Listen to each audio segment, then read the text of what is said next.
નમસ્કાર, spark today ન્યૂઝમાં આપનું હાર્દિક સ્વાગત છે. ભાજપા એ ભાજપાની ઓળખ, એની પોતાની છાપ અને એનું પોતાનું એક અલગ એન્ટિટી એ એવું કહી રહ્યા છે કે પાયાના કાર્યકર્તાઓને અમે સાચવીએ છીએ.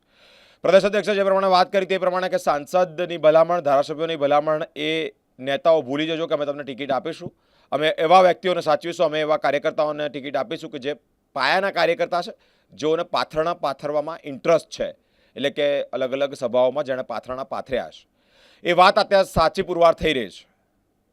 જે પ્રમાણે એક પછી એક નેતાઓ, એક પછી એક વોર્ડના ઉમેદવારો ત્યાં આવીને વાતચીત કરે છે, બાબતે ક્લિયર થાય છે.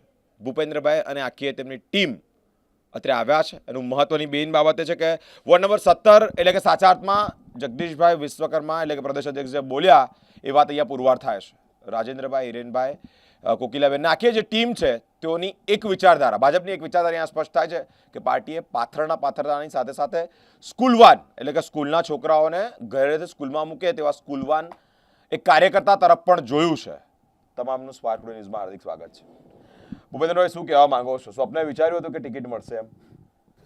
સપને નહોતું વિચાર્યું, કારણ કે પાર્ટીએ મને બધી બહુ જવાબદારી આપી હતી. મને એવું હતું કે આજે નહીં તો કાલે પાર્ટી મને શહેરમાં કોઈક સારી પોસ્ટ આપશે, પણ ઇલેક્શનમાં ટિકિટ આપશે એવું તો મેં વિચાર્યું જ નહોતું. પણ પાર્ટીએ મને આજે ઉમેદવારી કરવાનો મોકો આપ્યો છે, એટલે હું પાર્ટીનો ખૂબ ઋણી છું. સ્કૂલ વાન ચલાવતા ચલાવતા પાર્ટીએ નગરસેવક એટલે કે સાચા અર્થમાં કાઉન્સિલર, વોર્ડના કાઉન્સિલર, તમે જે જગ્યા પર પગ મૂકો છો એટલે એમ ભૂપેન્દ્રભાઈ માછી એક સિમ્બોલિક ફેસ ક્લિક થઈ ગયો. ત્યાં સુધીની સફરમાં શું કહેવા માંગો છો? મને પાર્ટીએ જ્યારે મહામંત્રી બનાવ્યો, પ્રમુખ બનાવ્યો, પછી વોર્ડમાં મને આ વખતે ઉમેદવારી કરવાનો મોકો આપ્યો અને મેં પોતે વાહન ચલાવતો હતો. મને બધા કહેતા હતા કે પાર્ટી તને કશું નહીં આલે, તું દર વખતે તને પાર્ટી લોલીપોપ આપીને છોડી દે છે. મેં કીધું ના, અમારી પાર્ટી વિશ્વની મોટી પાર્ટી છે, એટલે નાનામાં નાના કાર્યકર્તાને એ ઓળખે છે અને એમને સારા પદ પર લઈ જ જાય છે. આજે એનું ઉદાહરણ હું પોતે છું. મને પોતાને આજે એવા પદ પર લાઈન મૂકી દીધો પાર્ટીએ કે મેં સપને બી મને ખ્યાલ નહોતો કે મેં મને પાર્ટી ઉમેદવાર આવશે. હવે જ્યારે પાર્ટીએ તમને એક તક આપી છે, એક મોકો આપ્યો છે, લોકો સમક્ષ કયા પ્રકારનો પ્રચાર કરી રહ્યા છો? હું પ્રજાના પહેલાં બી કામો કરેલા જ છે, કોરોના કાળમાં બધે જ. એવી જ રીતે હું પાર્ટીને ખડે પગે ઊભો રહેવાનો છું. પ્રજાને હું વિશ્વાસ આપ્યો છે કે હું પ્રજાના દરેક કામમાં અડીખમ રહીશ અને પ્રજા જે બી સૂચન આવશે એ હું પૂર્ણ કરીશ. હિરેનભાઈ જોડાયા છે. હિરેનભાઈ, શું કહેવા માંગો છો? પાર્ટીએ તક આપી છે, કયા પ્રકારના વિકાસના કામો કરવાના? અમારા વોર્ડ નંબર 17માં સારામાં સારા કાર્ય થયેલા જ છે. થોડા ઘણા બાકી છે. અમુક જગ્યાએ જમીન એને નથી થઈ, એના લીધે અમારા મતદારોના અમુક ઘરોને દસ્તાવેજ નથી થઈ શકતા, એ કામ બાકી છે. અમુક જગ્યાએ પાણી ઊંચાઈવાળો વિસ્તાર છે, એના લીધે પાણી ફૂલ ફોર્સથી નથી આવતું, એ છે. અમુક જગ્યાએ અત્યારે જે નવી પાઇપલાઇનો નાખી છે એના લીધે પીળું પાણી આવી રહ્યું છે, પણ એ 2-4 દિવસમાં એ પણ બધું ઓકે થઈ જશે.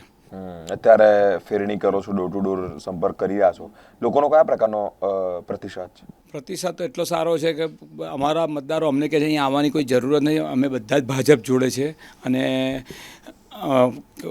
બધા જ સવારે વહેલા નીકળીને અમે વોટિંગ કરીશું જ. તમારે અહીંયા આવવાની કોઈ જરૂર નથી, અમે બધા ભાજપના જ છે અને ભાજપ માટે જ કરવાના છે.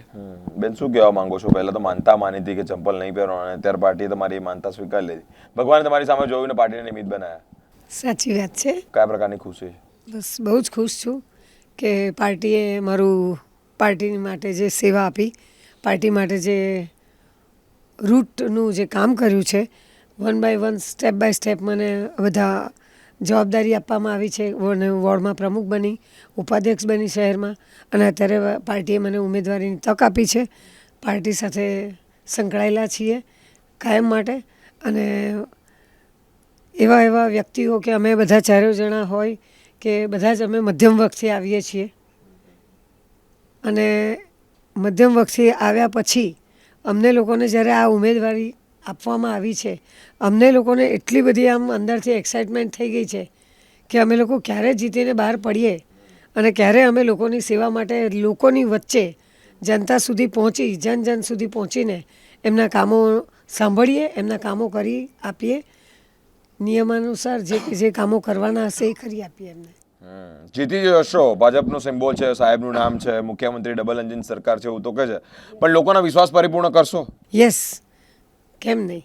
કયા પ્રકારના કામો કરવાના? બસ જો એકચ્યુઅલમાં અત્યારે આપણે ભારત દેશ આદરણીય વડાપ્રધાન નરેન્દ્ર મોદીજી એમની ટીમ સાથે સહકાર અને ગૃહમંત્રી આપણા અમિતભાઈ શાહજી, આપણા નીતિન નવીનજી પ્રદેશ પ્રમુખ અને આપણી ગુજરાતની મુખ્યમંત્રીશ્રીની એક આખી ટીમ છે કે જે પ્રદેશ પ્રમુખ આપણે અત્યારે કીધું રાજેશભાઈને, જગદીશ વિશ્વકર્માજી, કે પાથરના પાથરવાવાળા, ખુરશીઓ બિછાવવાવાળા, જન જન સુધી પહોંચનારા એવા લોકોને તમે અમારા સુધી પહોંચાડો કે એમને ઉમેદવારી આપી શકીએ.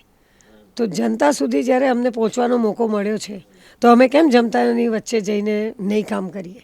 જનતાનું અમારે સાંભળવું પડશે, અમે જઈશું જનતા સુધી.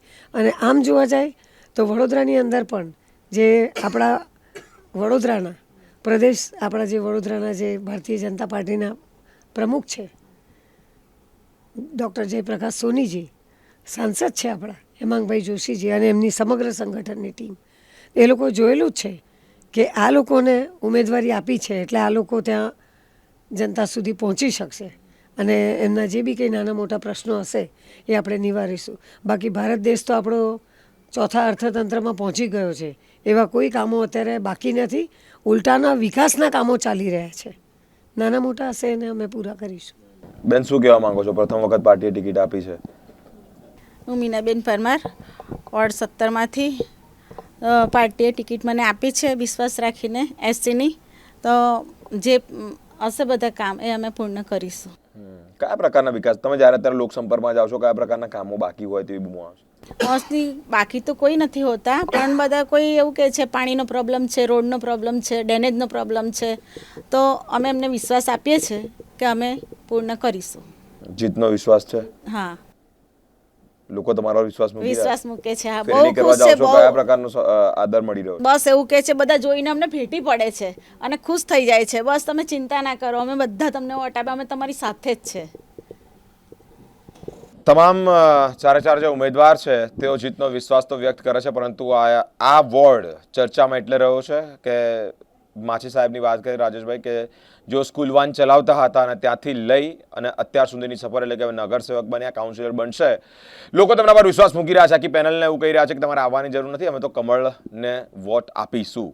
તેઓ જ્યારે વિશ્વાસ મૂકતા હોય, આ પ્રદેશ પ્રમુખનું જે વાક્ય છે અહીંયા ચરિતાર્થ થતું હોય આ વોર્ડથી, તેવું લાગી રહ્યું છે કે સાચા અર્થમાં હા, પાથરના પાથરે તે લોકો તરફ પાર્ટીએ જોયું છે.